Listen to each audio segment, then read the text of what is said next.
want to welcome everyone, and don't be afraid to turn your cameras on. So Liang, when I see you've got a beautiful presentation in the beginning, so just like let me know when to move to the next slide, and then we can roll into everyone's questions. Sounds good. Awesome. Great. So I just want folks to be able to start on time with us, so that's why I'm holding, but I'm very eager to start. So I'm just going to go ahead and get us started. I'm sure they're going to just trickle in. Exactly. So let me know when you can see my my presentation, Liang. Got it? Perfect. Yep, it's good. Chat box open. I like to walk myself through so I make sure I don't skip it. All right. All right, so I'm going to get us live here on our Zoom in 3, 2, 1. Hello, everyone, and welcome to another Chat and Learn here with Power to Fly. My name is Mariella, and as always, so excited to roll into this next hour with you all to dive into something that I'm particularly interested. This will be our guest speaker's second time here on the Chat and Learn program. So, well, you all wanted her back. Clearly, we didn't get through enough of what she had to say the first time, so we're really going to dive in deeper this time. With that said, I just want to quickly go over some housekeeping rules so that we all feel comfortable and confident, and we can really maximize this next hour. So, first of all, thank you everyone for joining. You know, crazy times. You could be anywhere doing anything else. So I really appreciate your time here that you're spending with us this next hour. With that said, come off mute when you want. I cannot stress enough, turn your cameras on, really use this time to dive in deep here. We want you to leave here feeling, you know, lighter and more, you know, high vibes than when you came. So you're going to help us by coming off mute when you want to say something or writing in the chat box when you want to say something. You will show up in our live recording as we are recording live, just to let you know. But if anyone wants to keep anything anonymous, feel free to write to me privately in the chat box. You'll find me under Mariella Marie, and I'll write to you there, and I'll flag that to our guest speaker today so she can roll into your response. The last thing I'll say is that this is being recorded again, so you know we really would love for you to be present with us, and then you can rewatch this video on the site later, and then you can take notes from there. But you know we really want to use this time. I can't stress enough. I'm going to sound like a broken record. I want to hear from you. The last thing that I'll say is that we'd love for you to follow us on socials, subscribe to our YouTube channel so you can keep up with our great chats here. So with that said, Liang, I'm going to pass the mic to you. Let us know, well, obviously, for those of you who don't know Liang already, please, you know, let our newcomers know a little bit about yourself, how you came to know about Power to Fly, and what you're excited to share with us today. Absolutely. Well, first of all, thank you so much for allowing me to speak again. It was a really wonderful experience last time. I'm really happy to be here and so glad that you're the moderator for this, Mariella. In terms of like a little bit of background about myself, there's a lot of text here, but just like a quick elevator version of this. I was working on in the corporate side and also with startups over the last 15 plus years as an HR practitioner, executive, and leader. And then I actually quit my corporate job in November to start my own business and then launched it in late May. And the name of that company is called Stack, which I founded and am now serving as the CEO of that company. And Stack, at Stack, we partner with companies in order to provide and design learning content in the form of online courses, toolkits, and coaching in order to upskill that next generation of HR leaders. So predominantly looking at people who are in the early stages of their career, less than 5 years, or people who are making a career pivot into that role. I am also a board member of the Global Connections for Women. I have a ton of interest, and that's probably why I'm attracted to Power to Fly, in terms of like just being able to be a resource and help mentor and coach other women or anyone who is part of an underserved community is really where my passion lives. So I'm happy to be here. So glad to meet you. And thank you so much for joining us for this important topic. Yes, awesome. Again, thank you so much for coming back.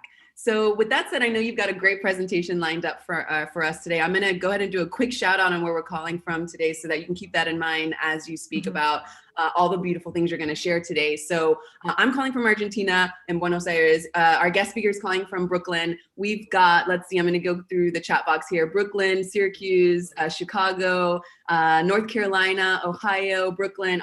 Awesome. So if you're just joining us, go ahead and write in the chat box where you're calling from and anything about yourself that you want to share, so that our guest speaker can really dive into this presentation and some of your questions and not, scratch the surface. We can go as deep as you want. So this hour is also going to go by so quickly. I'll just be really upfront about that. So I'll let everyone know when we've got about 10 minutes so that if you didn't have a chance, you can chime in there. So I'll pass the mic to you. Thank you. Well, the topic that we're talking about today is successful networking for introverts. So I first wanted to start with defining what an introvert and an extrovert is. And there's also the ambivert, which is someone that sits in between these two. And some of you may identify with that term. The introvert is more on the reserve side. They definitely prefer one-on-one interactions or maybe working in small groups. They kind of have a more of a comfort zone in the thinking mindset. They definitely orient towards reflection first versus action, which is what you see on the other side, the extroverted side. And they recharge their energy by being alone, right? Or doing things that are more individual in nature, such as like reading or going for a quiet walk around the park. Whereas an extrovert is much more outgoing. They prefer large groups or crowds, definitely generally more talkative. They definitely orient towards action first. That's usually like their initial step. And they recharge by surrounding themselves with people. So it's a complete opposite. And this yin and yang definitely complement each other very well. I would say that there's no good or bad. It's just really a preference and how we play to our strengths, right? In understanding it. I am an introvert myself, which is why I'm really passionate about this topic. When I first started out in my career, was so incredibly awkward. I was so painfully shy, really introverted. And then I decided to make a career change and go into college recruiting, which is all about extroverted behavior. It's all about getting in front of people, giving presentations, talking to a number of people, hundreds of people at career fairs, trying to navigate and market and brand a company, and putting myself in really uncomfortable situations. And I did that because I really like to put myself in situations where I'm stretching and I'm growing, because I consider myself a lifelong learner. And this was something that was important for me for my career. And I've been able to successfully gain and acquire a lot of these extroverted skills to the point where sometimes when people meet me, they're surprised to learn that I'm actually an introvert. Because now I could just have a conversation with just about anybody. Well, and did you say ambivert? What's the middle? Yeah, so an ambivert has qualities or preferences that you would find in both an introvert and an extrovert. And then there are some extroverts that identify themselves as an introverted extrovert. And then there are some introverts that identify themselves as an extroverted introvert or an introvert with extroverted skills, right, or preferences. I love the fluidity. And I love that you talk about this as being a yin and yang, because that automatically makes it more holistic, because I definitely, before kind of really considering this, up until now, actually this lockdown has helped me realize a lot more things about myself. I definitely feel like, and I'm a performance artist, like a trained performance artist who also I've taken so many career pivots and like have all of these skills that I've developed because of it. But I realize I love my introverted moments, and especially now during this lockdown, it's amplified by a million. And I do miss being on stage, and but I'm able to speak with people like you every day, so that this is. I like that you're bringing this into also balancing the way you see yourself, and within that, keeping those introvert or extroverted qualities balanced in you. You took a leap of faith by putting yourself out there, which I really commend. And I wish that more of us would do that, like do something that makes you uncomfortable to just try to learn the other part of yourself, right? And then begin to find the balance in that. Yeah. I know it's not easy to talk to a bunch of college kids. It is definitely really nerve-wracking. Well, often when we're thinking about the term networking, this is what we imagine, especially as an introvert, right? So this is such a scary scene. All I see are just like a sea of people. I don't even see faces here. There are like name badges. People are awkwardly trying to meet each other, trying to move around a room. I actually really identify, if you look on the bottom left side of the screen, there's this woman who's drinking coffee. She's wearing all black with white high top sneakers with her feet, turned inward. That's totally me. Whenever I'm at an event, like I really identify with this one specific woman because she's like nervously drinking her coffee, trying to figure out like, where do I go? Who do I talk to? How do I insert myself? And that's just like a very natural feeling as an introvert. It's like, you're just overwhelmed by these types of situations. And even in the virtual world, I often find myself when I attend a webinar or some kind of like networking event, and when I pop into the room at a certain time and I see the grid full of faces on Zoom, I start to get nervous. I mean, my heart actually races because it kind of it almost recreates that feeling of like walking into a room and not knowing anybody. And you almost feel like, okay, am I late?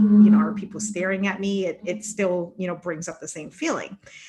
However, there's a way to get us from this experience to this next experience in the next slide, which is making a meaningful connection with people, right? And this is also networking, and I think this is a type of networking that most introverts really strive for and feel a comfort level. It's that interaction of one-on-one. It's having a deeper dialogue, and these two people are clearly enjoying each other's company. They're engaged, they're looking at each other, they're listening, and they're probably having a longer conversation because they're actually sitting down. They're definitely much more comfortable. So how do we get from point A to point B? Which is what I'm going to share with you in the next slide, is using and applying these three steps. So the first one is factoring in, what is the purpose behind you pursuing networking? So why exactly are you networking? I think that initial shock and that initial image of like the sea of people, I think the reason why it's really scary is because if you don't have a plan or an objective, then it just kind of feels like you're just doing it for the sake of doing it. And because this is something that's not comfortable for us to begin with, it feels even like a bigger burden than it needs to be. So I think that's the first thing is, if you're going out and networking, what are you hoping to achieve? What do you wish to gain by making these new connections? Really defining that first before you take any action. The second thing is because introverts are much more reflective and we like to have that one-on-one dialogue. We're constantly in our heads and thinking about a lot of things and analyzing things, is the preparation. And this minimizes that presence of awkwardness that some of us may feel sometimes.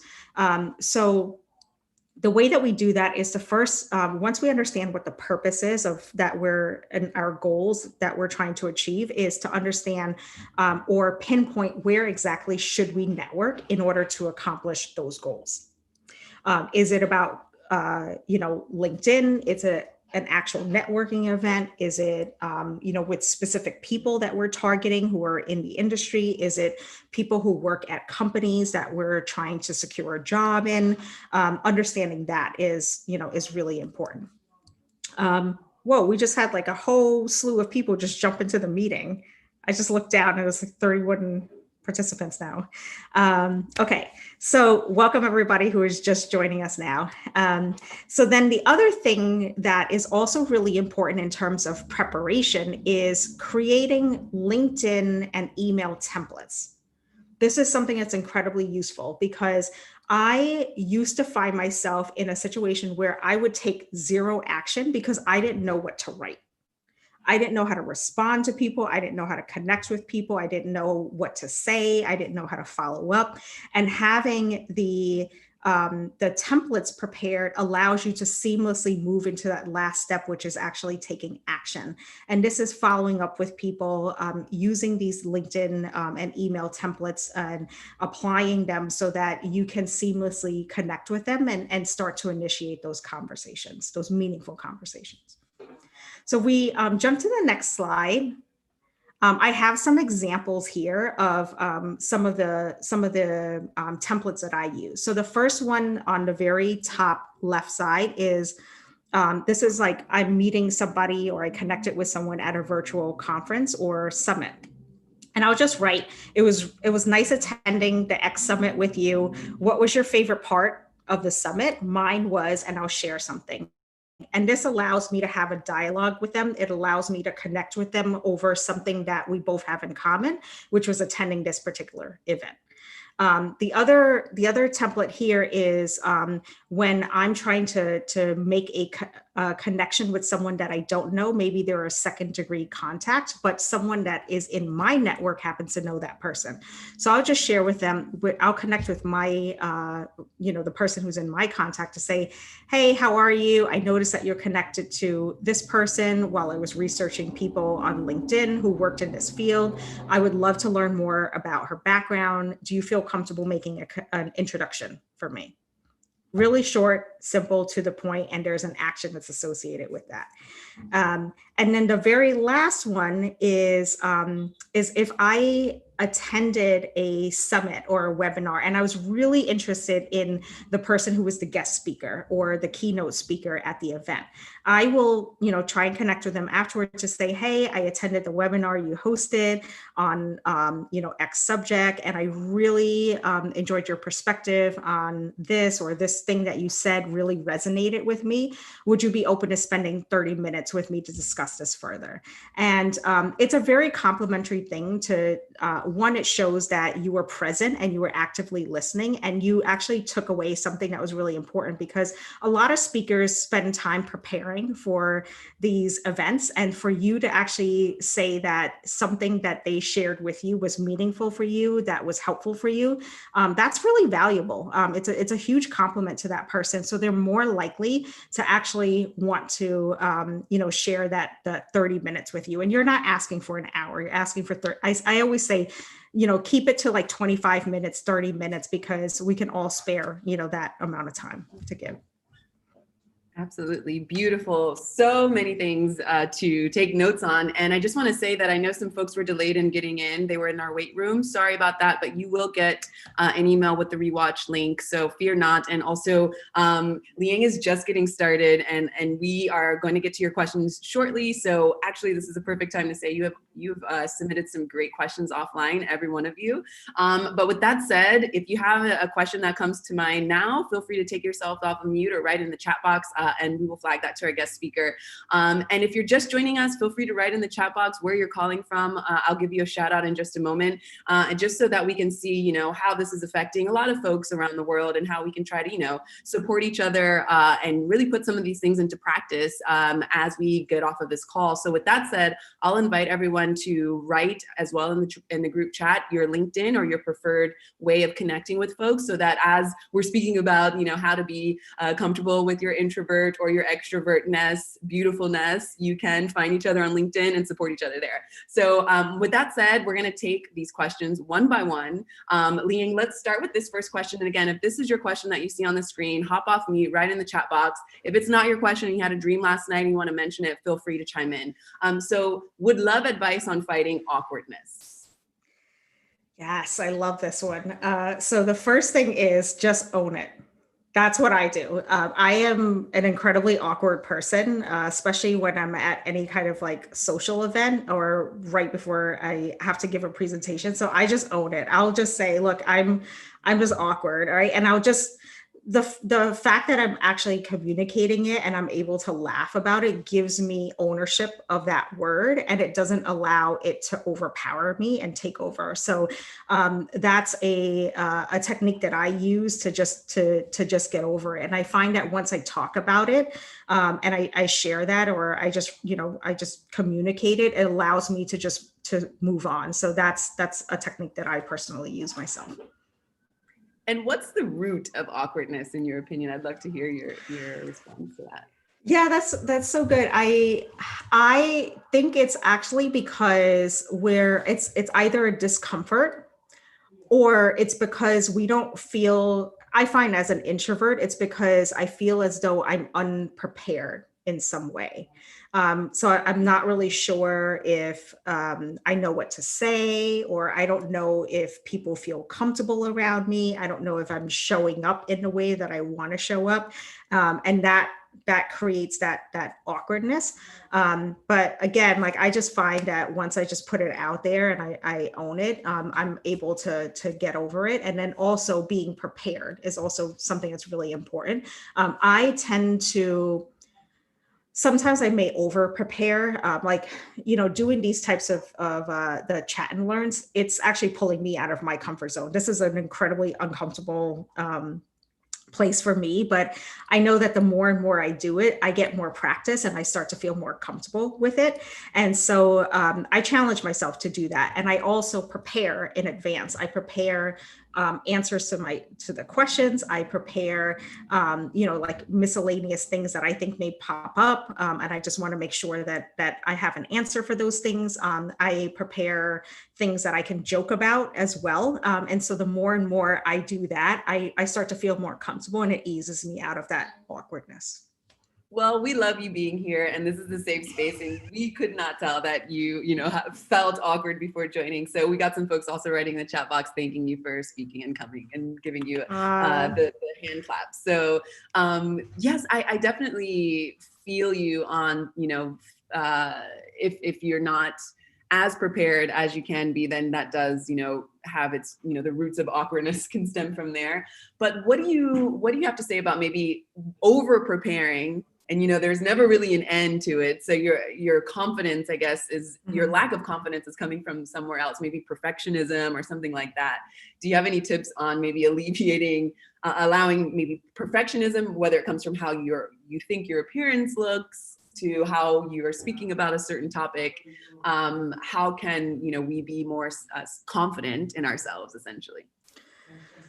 Yeah, I think just being able to ask questions, it helps, right? So you don't have to really prepare with asking questions. Asking questions could just be like I'm on this networking platform called Lunch Club, which I love. It has you can sign up, create a profile, and it has an algorithm to match you up with different people.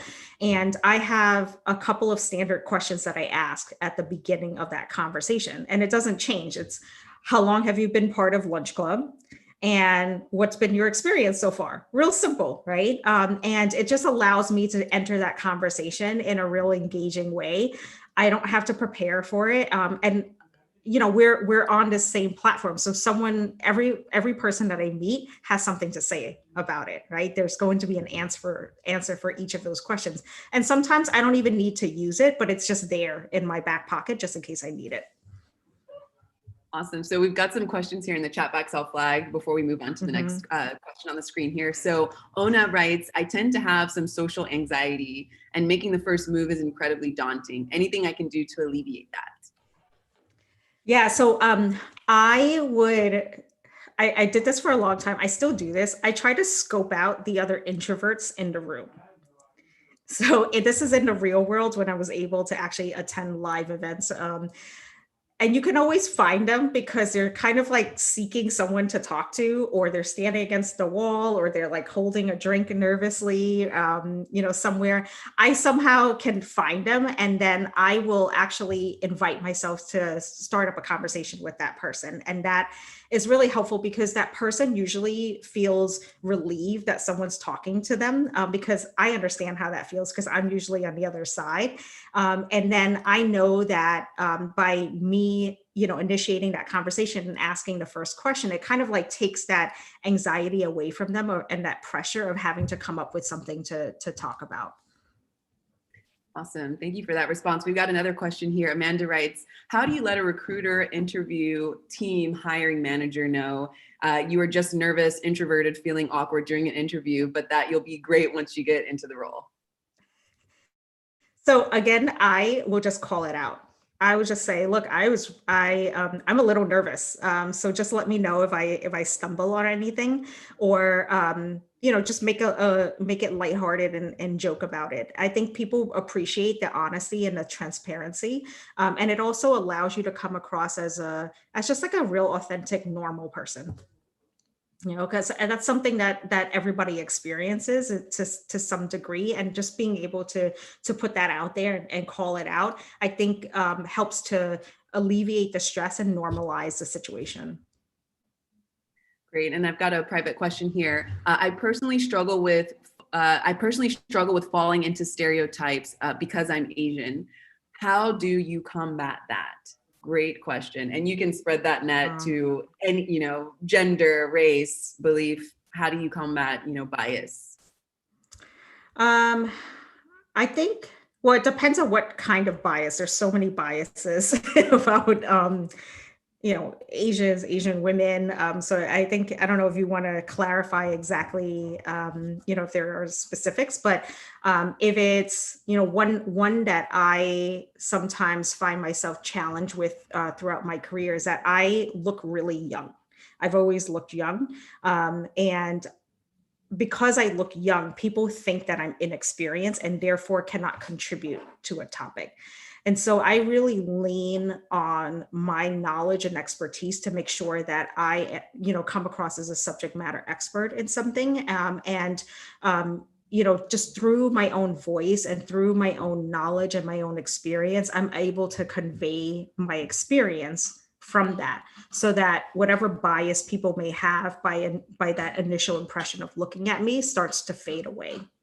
And that was a compliment that one of my direct reports shared with me. They said, look, when I initially looked at you, I thought, wow, she's really young to be in the position that she's in. How did that happen? But then once I actually started to talk to you, I realized, wow, she really knows what she's talking about. She knows what she's doing. And so by her sharing that feedback with me, I know that my strategy has been effective in countering that bias. Great. So in this case, that this person here who has written me privately, what can she do today, or what can she do tomorrow with respect to the situation?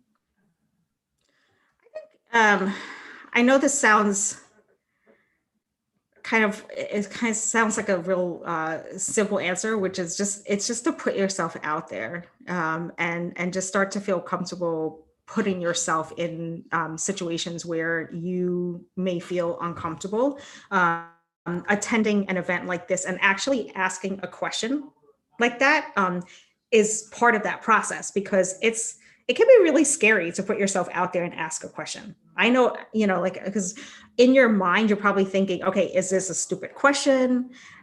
What are people going to think of me by me asking this question? How is the speaker going to respond? Am I going to get ignored? So there's a lot of courage that comes out of putting yourself out there. And you're doing exactly that by taking that initial step to overcome that fear. Absolutely. Couldn't agree with you more. And also, when it's so personal, when it involves your ethnicity or your gender or your beliefs, you have to make a choice. Do I put myself out there? And how do I put myself out there? So again, that's why I love mentioning at the beginning of these calls, if anyone has any sensitive information or wants to be kept anonymous, to write me privately, so that, people can start to work on a little bit of that and start to get uncomfortable being comfortable in these situations. All right, so let's move on to the next question here. So with the rise of virtual meetups, it can be even more obvious if you're introverted or not participating in a conversation. What advice do you have to make a good impression in a virtual setting without coming off as unauthentic if you're not naturally an extroverted person? Yes, love this question. So relevant for right now. So the first thing is, and I'm going to ask everyone if they're able to accept this challenge, is turning your camera on. So that's number one, showing that In the virtual world, there's a lot of things that you can't control, but by just turning on your camera and showing your face automatically indicates that you're engaged, that you're present, and that you're not occupied doing something else. So that's the first one. So if you feel comfortable and you want to take that challenge to do something that makes you feel a little queasy right now, I'm going to ask that you take this challenge of just turning on your camera. I'm not going to shout anybody out. I'm not going to call you out. There's no judgment. We're not going to critique your background or how your hair looks or anything like that. We're just, oh, and then someone just said, sorry, no camera on my laptop. Totally fine. So that's the first thing. The other thing is, if you don't feel comfortable getting on the mic and communicating something, definitely utilize the chat function within Zoom or any other platform that you're using. And then also the other thing that you can utilize as well is the reactions. So you don't actually have to say anything, but automatically by using those two tools that Zoom has as a feature, and then Google Hangouts and Microsoft Teams has equivalents to these things, shows that you're engaged in a virtual world without actually having to like fake a different kind of like energy or enthusiasm that you would normally associate with being an extrovert. Absolutely. I love that. So we have a question here in the chat box. What if the culture at her company what if the culture at her company is to not turn on cameras? So then that's interesting, to not turn on cameras. I would say then just utilize the chat. I think that's probably utilize the chat, or just come off of the mic and communicate without having to turn your camera on, if you feel comfortable doing that. Mm-hmm, mm-hmm. Great. All right, so let's move on to the next question here. I'm okay with approaching people in a friendly way and asking them questions about themselves. I find it harder to talk about myself or keep the conversation going if I pick up on cues of disinterest. Any advice on this would be super helpful. Yeah, so I will say sometimes those cues can be in our heads because we're so uncomfortable with this idea of networking that we kind of like self-sabotage ourselves in that moment, and when we're generally doing just fine. If you're already having a conversation, it means that you have something in common to talk about. You're either at the same event, and you can talk about the event itself. You can ask questions about speakers. You can ask questions about what that person thinks of the event so far, how they got there, how they found out about it, right? There's a number of different questions that you can ask.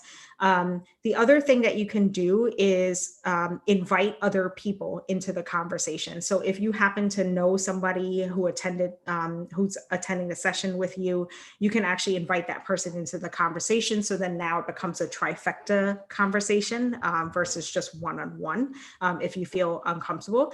And then if the person is really disengaged, and I've seen this where the person is really anxious to move out of the conversation and meet somebody else, so because they're constantly looking around, then I would just say, look, it was such a pleasure meeting you. I would love for us to stay connected. Can I find you on LinkedIn? Do you happen to have a card? And then, that's a nice way to just kind of like close off that conversation and then move on. I find it so fascinating that, there's now a culture, like an etiquette for things like this, like how do you, using emojis or using the chat feature, and approaching networking in a different way. And especially now, folks who have been working remotely for a while have been working on this soft skill. And now, we're a lot more folks are having to learn how to express themselves and speak up and share their voice and to, not be kind of lost in the sauce. So it's really interesting to hear. I love the way that you speak about, getting uncomfortable with that so that you can have your place and share your voice. And so I would love to ask you, as far as social media is concerned, let's say, because I know that we have some questions a little later, but I would love to just kind of start now. How can people be more proactive on social media? And then I'll also add my little question in without getting burnt out. Oh, yeah, and especially, if this is something that feels uncomfortable, I think that could be really overwhelming. I too experience that as well, trying to put myself out there. Um, I give myself a challenge to engage at least once a day on social media. And the platform that I chose is LinkedIn. So engagement could be just liking a post that someone created or commenting on that particular post, or to actually post something myself. So that is, just a personal challenge that is helpful for me. I feel like it's really attainable. It's not asking for too much. So it could be a passive day where I just like a post, or it could be a much more involved day where I'm actually writing something that I'm trying to get eyeballs to look at, and create an authority on present myself as an authority in a specific topic. So that's something that helps to curb the, I guess, just the overwhelming nature, right, of the exhaustion of spending too much time. So whatever your preferred social media platform is, I would say give yourself a weekly challenge. Maybe it's just once a week, maybe it's twice a week, maybe it's once a day. Whatever find within yourself what is feasible and what feels comfortable for you to engage. I love that. I love that you give yourself challenges, because I think we need to do that more in various forms in our personal life, just so that we can see what new things we can do and how we can live our own truths in this crazy time. So I want to flip that question, and for the person that maybe is over expressing, like let's say you have the extrovert, or I don't know, the one, I don't know, the spectrum of you're an introvert, but maybe social media helps you be an extrovert. Like, how do you make a boundary for yourself, I guess, put a challenge to not overwork yourself and burn out in that way? Do you know? Because then maybe your relationships aren't as full in that case, because you're just connecting all the time with everyone and you don't even have time for yourself, or you're like not really having, really fruitful conversations because you just want to connect. Yeah. So then my advice to that person is to give yourself a break. Just like in our work week, we have Saturdays and Sundays to unwind, do something that is not work related. Give yourself a weekend, and your weekend from social media could be one day or it could be 2 days. Whatever that happens to be, is just look, Mondays is going to be my day to just chill and not be on social media. And I'm just going to hang out and do something else. And that could be something that's really feasible, and it's a complete day. It could also be the time of the day, like I'm going to engage on social media from 7 a.m. to 4 p.m. And then as soon as 4 p.m. hits, I'm going to just completely, just turn it off and not look at it again. You could, exercise those boundaries for yourself, whatever works for you. Yes. Restraint. Yes. Don't be sold to stay online all the time. Take some time for yourself. The revolution will not be televised. You got to work on yourself a little bit. Okay, so we have a private question here. What if you're uncomfortable with showing yourself on camera because you don't have a presentable background? For example, this person is on their bed, LOL, and doesn't want to get up to show their head. Yeah. Well, I think this has been one question. I know but it's such a real question. You have no idea how many beds I've seen on Zoom, because number one, the reality is we're all stuck at home in some kind of setting, right? That we didn't choose, it's just whatever it is that we have. Because we have spouses that are working from home, we have kids that are, taking Zoom classes in another room, and that's the only option. Or it's a place where Wi-Fi works the best, right? Whatever that happens to be. I do think the benefit of, that we've experienced in this lockdown and with the pandemic is that people have become so both accommodating and accepting of whatever it is that our reality has to offer. So that's number one. The second thing is, You could use a virtual background. If you really cannot stand your background, you don't want to show, what kind of sheets do you have on your bed. You are embarrassed because you're taking a call from from a closet or your basement and you're embarrassed with it. You can always just put on a virtual background. That's a real, easy solve. And every single platform has that option now. Absolutely. And I'm going to challenge any of our listeners who make virtual backgrounds to make Afro-friendly virtual backgrounds, because sometimes it doesn't get around all the curls and that I see someone shaking their head, and it's just like better to just keep the virtual background off because I look crazy. Anyway, just, think about the Afro. Yeah. All right. So I have another question here in the chat box. How do you keep the relationship or conversation going in the future after the first conversation? This is a great question. Yeah, so I haven't done this, but a friend of mine has, which I just thought was brilliant. So he and I actually met each other on Lunch Club, and we just became virtual friends because we just hit it off. So we catch up with each other every now and then. And he actually has a spreadsheet that he's created that shows the name of the person that he's met through Lunch Club or any other, through a network or something, along with like where he met that person and then also what they talked about. And it's just like, a simple word that just, jogs his memory to recall what it was that they discussed. And then he also identifies the last time he talked to that person. And he'll make it a point to follow up with them on whatever it was that they talked about a month from that date, or maybe a couple of months from that date. So that's like a real structured and super organized and detail oriented way to stay in touch with people.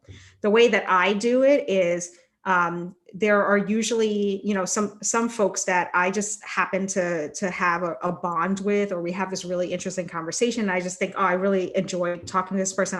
I want to stay connected with them. And so if I come across an article or an organization or an event that makes me remember that person, I'll share it with them. So you have no idea how many times I've shared the Power to Fly chat, right, with someone, because I would just say, hey, I'm doing this thing, just want to share it with you, and also just check in and say hi and see how things are going. And it gives me an excuse to connect with them, and then also to promote this chat and promote Power to Fly. So there are, it's just a real casual way of just saying, hey, I was just thinking of you, and this is something that I just wanted to share with you. And those LinkedIn messages and emails, I always get a response back. And they always are super appreciative that I was, one, thinking of them. And then number two, I was sharing something with them that they weren't aware of. I love that, because you're essentially creating your own content, working as your own, publicist, and doing it in a beautiful way. And I say that because I work in PR, and that's one of the things you do. You want to be, as far as being authentic in the PR work, you want to have some form of reference and something that is genuinely interesting for both people. So, and at the same time, you're creating content. So you're speaking with people now, and you're, helping minds think in a different way. And so even, I'm sure if you're writing a blog, or if you're, doing other things and you're creating content, sending those pieces of content that you're creating could be cool ways to reach out as well. What do you have to say about that? Just in general, creating content as an introvert. Yeah. So one of the things that I started doing, I just did it a couple of times, and I didn't even think that people would take much notice to it, is I attend a lot of webinars and summits and conferences. And so I got into this habit of summarizing some key takeaways, right, from a talk that I attended or a conference. And I'll reference the person who said it, I'll reference the conference, and then I'll outline what the key takeaways are. And I get some engagement on it. And one of my girlfriends, who was actually a keynote, she wasn't a keynote speaker, but she spoke at this Worth Media Summit recently. She said to me, Liang, I love your recaps. They're my favorite. I look forward to your recaps because it makes me feel like I was there at the event. And she was so disappointed because I couldn't attend her chat, and she was looking forward to seeing my recap of her chat. So you never know what your perspective, right? And your content is how it's going to impact other people. And so that to me was like a real, it just confirmed that there's a place for my point of view out there, and that somebody's paying attention, and that you may be scared to put it out there, but it could be really valuable and is really meaningful to somebody else who's reading it. Absolutely. I love that. I love that you're putting this into practice. And I also love that you are essentially using this time to learn as well. If you're giving summaries on things and you're helping other people learn and have FOMO, fear of missing out, then that's definitely a good use of time if if you're doing it authentically, of course. Yeah, like not trying to make anyone feel like they're missing out, just genuinely, these are the key points. And I was going to say something else about that, but I can't remember, but I will say we've got 15 minutes left. So if you have not had a chance to jump off of mute, I know it goes by so quickly. Now's your time to shine. We've got 15 minutes left, and I'll try to think of the question that was in my head before. I wanted to warn you all about the time. Until then, let's move on to this next question. And then again, if you want to hop off of mute or write in the chat box, please do so. So I'm extremely extroverted, but am always looking for ways to engage with coworkers and external partners who may be introverted. I love that. So great to think about the other person. This is emotional intelligence. This is practicing the emotional intelligence, like flipping the script. Okay, what are some quick tips I can always keep in mind to put introverts at ease? Well, first of all, I want to just shout out the message in the chat. Shadi is just saying, I want this person to be my friend. Hey, I love that. Can we be besties? So, yes. I love this question because yes, to Mariella's point, it's showing emotional intelligence. And I love finding allyship with fellow extroverts. It really, really is helpful. So one thing that you could do, and this was when, we were at a different moment where we can actually attend live events, is accompany your introverted friend to an event. That is so helpful. When one of my super extroverted friends say, "Hey, do you want to walk with me to this conference?" Or like, "Do you want me, do you want to join me at this meeting?"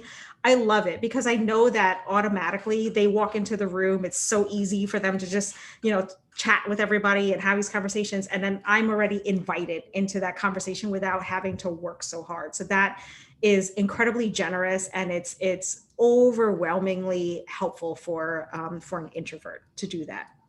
The other thing that you could do is to amplify the voice of an introvert. So let's say they shared something with you and you just thought, wow, that point of view that you have is so powerful, and you should definitely share that, in this next meeting. And being able to initiate that introduction of like, hey, Mariella and I were chatting offline about this topic, and she had this really amazing thing to say about, X, Y, and Z. Mariella, why don't you share that? And so you're not the one that's like finding the courage to actually use your voice to say something, right? In that moment. You're leveraging your extroverted friend's voice, right? To give you that, to open up that platform for you. So that has been, incredibly helpful in my experience to be able to do that for a fellow introvert. Think about leadership skills as well. I mean, if anyone is on the path of becoming leaders, or if they already are, that's great to implement in the way that you train yourself, is to pass the mic. I always say, pass the mic, make space at the table, listen more, for as far as the extroverted person is concerned. And I see that it would probably be well respected because we got folks in the chat box saying, yes, please, extroverts, help us out. So I challenge extroverts. I don't know where I stand on the spectrum, but I'm a part of the extrovert group, and I want to actually put a challenge to myself to see if I can help out some of my introverted friends. How do you do that in these times, with everything being online? I see some folks nodding their heads. I'd love for you to answer that, since we can't really go physically to conferences now. How can I take the challenge to help one of my introverted friends on like a virtual event? Are you asking me that question, or you're throwing that out to the audience? Well, actually, if anyone else has ideas as well, I'm down to hear anyone on the line. But yeah, I love to hear you. So I think if you work together You can still do that in the virtual world. So you can create that platform or amplify your introverted coworkers' voice in different business meetings or conversations that are happening virtually. So that to me is easy. You can also do that in written communication as well. That's another really powerful way to just say, look, we are starting this, I noticed that the company is starting this initiative. I heard from Mariella that, this is something that's a real passion for her. And I feel like she can contribute in a really meaningful and valuable way, and seeing that person so that they can then jump into that conversation and then communicate what that is, right? So that could be like a real easy way to, again, leveraging your voice and your extroverted tendencies and preferences to amplify the introvert on your team. Absolutely. I'd love to hear anyone on the line who wants to come off mute and tell us anything that you think from this past hour, well, almost hour. We've got about 10 minutes left. And if you've got a question, this usually works. We'll have a drink of water as you find the courage to come off mute. This is a challenge. Okay.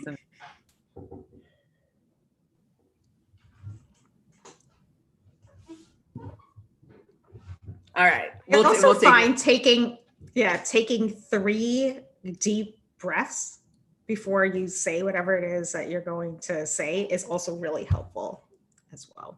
Yes, absolutely. Absolutely. All right. So actually, before we move on to this question, I want to speak a little bit more about the breath, because so when I work with people one-on-one about, finding their voice and speaking with their truth, we start with the breath. And one of the things I love doing, and you can do this now if you want, if you're on the call with us. So put one hand on your chest and one hand on your belly. Try to have your feet rooted into the ground if you can. And just like take some seconds to breathe, and we'll probably be doing it at the same time, so we'll be a little quiet. Take some seconds to breathe, and then I'll ask you a question.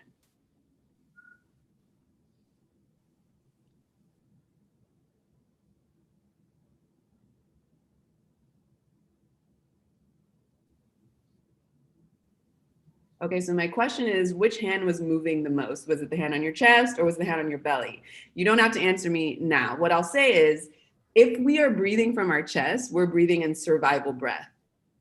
The only time you should be breathing from your chest is if someone pushes you into the water or you hear someone chasing you down an alley. Because that's your body trying to get as much oxygen into that's your body trying to, wake you up and be able to protect yourself, stay alive. Mm-hmm. If we're sitting at our computers, or if we're listening to people, or if we're, participating in something, we should always be doing deep belly breath work, which means bringing your breath to your belly, and not focusing on survival breath. I mean, if you have survival breath most of the day, you probably need to think about what you're doing all day to keep you in survival breath. That's a whole nother conversation. But I will say that if you are feeling nervous or you feel like you don't know how to share your voice, just like take some seconds and try to invite your breath into your belly. Don't breathe into your chest so that you're not in fight or flight. You just want to share your voice.